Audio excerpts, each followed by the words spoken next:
Hola, estimats amics de les redes socials, de Facebook, de Twitter, de YouTube, sobretot. Molt bon dia a tots i anem ja en el capítol número 19, el 19è de lliçons de llengua valenciana, lliçons per a distingir el valencià del català. Ha vingut una miqueta el fred, un hivern anticipat, temperatures que feia anys que no eren normals per a estos dies, estes dates de l'any, però que sí que els més vells recorden que antigament per a Tots Sants tots estrenaven el seu abric i la roba d'hivern. Per tant, l'oratge ha tornat una miqueta a ser com era abans, per lo manco en estos dies, ja veurem si en acabant torna la caloreta. Anem a començar en el capítol 19 en 3 parauletes. Vaig a fer-ho curtet, espero fer-ho curtet per a no donar-vos la sensació de que és pesat este vídeo. I són 3 parauletes significatives del valencià que en el dialecte dels catalans, sabeu que jo considero que el barceloní català o el català, com és conegut actualment el barceloní, és un dialecte de la llengua valenciana. Els escriptors catalans fins al segle XIX no tenien pràcticament literatura ni tenien una nominació de català per a la seva pròpia llengua, mentre que nosaltres tinguérem un sigle d'or de la llengua valenciana en el segle XV que nos catapulta en el món, no només com a regne de València, potència en el Mediterrani i en Europa, sinó la seva llengua font primera de les llengües d'Europa també, perquè sabeu que la llengua valenciana va ser la primera en la que es va traduir una Bíblia a la llengua romànica, abans que el castellà, el francès, el portuguès, el gallec, etc. A l'italià es va traduir al valencià. Què vol dir això? Que el valencià tenia una potència molt important i era molt reconegut.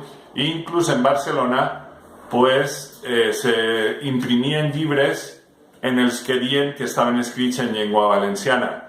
Per tant, és al revés, jo estic molt convençut, els actuals valencianistes i filòlegs valencianistes tenen un complex que els fa sempre tirar a la defensa, tirar arrere, tirar a queixar-se de que ells diguen que nosaltres parlem un dialecte d'ells, però nosaltres hem de dir la veritat i saber que el català és un dialecte del valencià, encara que siguen molts els que parlen català i manco els que parlen valencià. Passa com en l'anglès i l'americà. Perquè hi hagi molts americans que parlen anglès, direm que l'anglès és americà? No. Encara que hi hagi més persones que parlen català, no direm que el valencià és català, sinó el contrari. L'origen està ací, en València.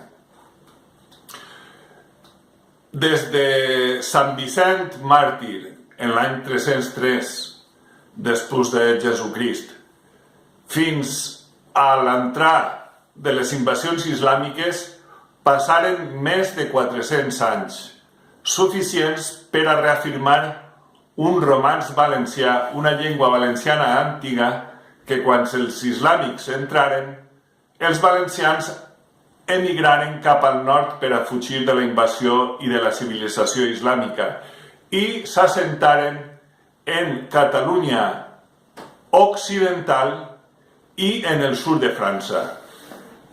I en el sud de França hi ha 6 ciutats com a mínim que porten el nom de València, el que vol dir que és efectiva aquesta migració que va haver de valencians que portaren la seva llengua a tot el territori català occidental, també en menor mida al oriental i al sud de França.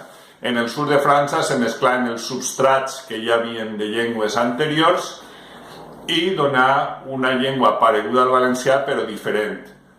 En la part occidental de Catalunya la influència valenciana va ser molt millor, molt més gran i donar una llengua molt pareguda a la valenciana, i tenen molts valencianismes que des de fa 40 anys, per el barcelonisme lingüístic que s'ha impost en la Catalunya no barcelonina, pues està perdent-se, però que era molt gran. Ja comencem per la primera parauleta. Espentar. Espentar és el que els castellans diuen empujar. Els catalans i catalanistes diuen empènyer. No, n'hi ha que dir espentar. D'acord? És la paraula correcta en valencià, la que replega el Diccionari General de la Llengua Valenciana. Anem a per la segona parauleta. Estora. Estora és el que els castellans diuen alfombra. Ara els catalans i catalanistes estan substituint la paraula valenciana estora per una paraula que és catalana fonamentalment i que es diu catifa. La paraula general en llengua valenciana en tot el territori és estora. D'acord? I no catifa. I anem en una paraula que està molt arrailada en València i que té origen americà, però que els valencians la saberen adaptar a la seva manera de veure i per tant li ficaren un nom propi a eixe nom. Estem parlant de les creïlles. Creïlles que també els valencians diguem quereguilles, jo he dit tota la vida quereguilla i no creïlla, però que els filòlegs han determinat una manera estàndard que és creïlla.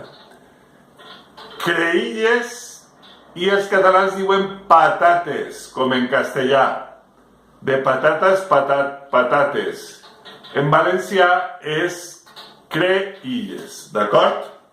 Bueno, doncs dit això, ara anem al repasset, com sempre, l'anem a fer breu. Espentar, per a empujar en castellà, no hem de dir empènyer, espentar.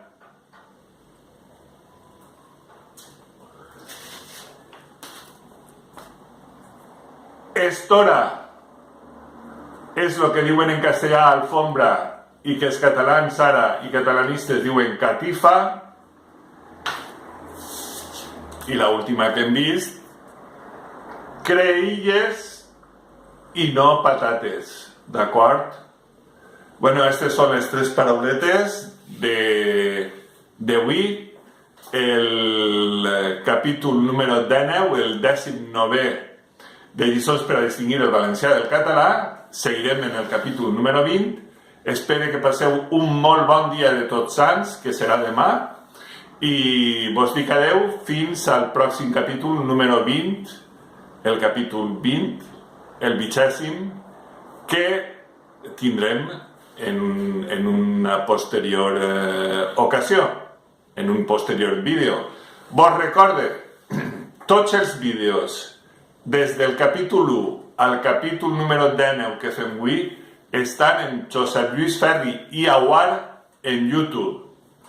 Però el capítol 1 i el capítol 3 estan en una llista de reproducció a banda que està, si entreu, en el mateix YouTube, perquè de moment per qüestions tècniques no l'he pogut ficar en la llista general del canal de YouTube en el que estan tots els capítols menys l'1 i el capítol 3. Josep Lluís Ferri i Aguar, YouTube. Recordeu-ho. Res més, amics, que ho passeu molt bé i fins al capítol número 20. Adeu.